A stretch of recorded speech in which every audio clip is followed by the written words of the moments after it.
Well, good morning, ladies and gentlemen, and welcome to Grumman Pilot's YouTube channel. And today we're going to talk about leveling your Grumman. There's a couple of reasons why you want your Grumman in a level attitude.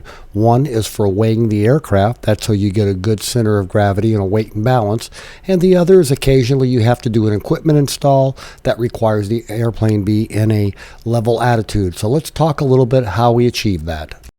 So we would like to ask you please subscribe, hit the like button, and hit the notify to stay current with our content.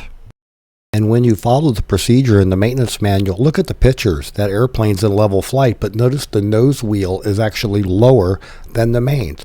And we actually did a measurement one day at the airport. We measured 2-seaters and 4-seaters, and we found that the difference between the height of the main being taller than the nose was 3.5 inches, right about the size of a 2x4. And that was the beginning of our method for building up our ramps, so that once you get the airplane on the ramps, you're in almost level condition. And from that, from side to side, you can level by adjusting the inflation of the tires, and you can also adjust it fore to aft by adjusting the nose wheel.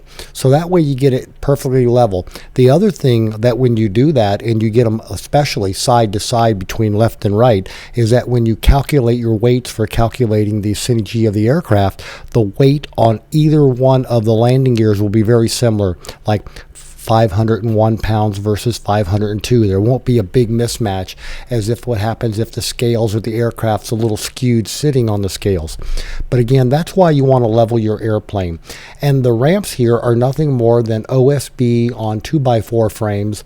There is a ramp that brings you up to the level of the nose pad, but you notice the nose pad doesn't sit on anything. The mains are elevated again 3.5 inches with the ramp, and then we use chocks when we get on there to hold the aircraft in position so it won't roll out. And then for further safety, we sometimes add a brace under the tail of the aircraft, especially if you're going to be in the back of it and you don't want it sitting on its tail on a nice floor. So that's how they're made.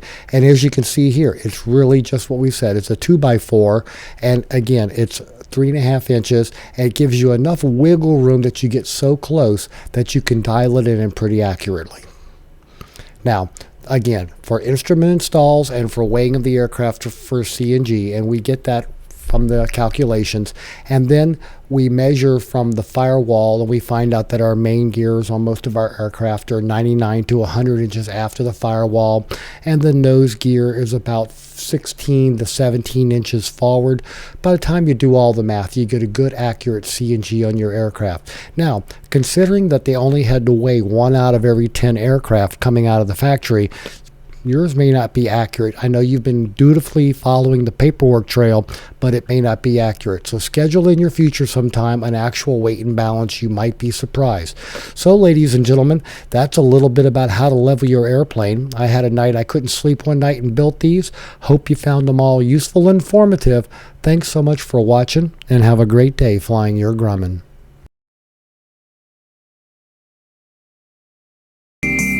Well, let me apologize for the lighting, because a lot of times I don't have time to go turn on a light when I want to film them playing with paper on the floor or wrestling with each other. A lot of times it happens in the wee hours of the night, and I just can't throw enough light on there. So please accept my apology and enjoy their antics and their fun. Thank you.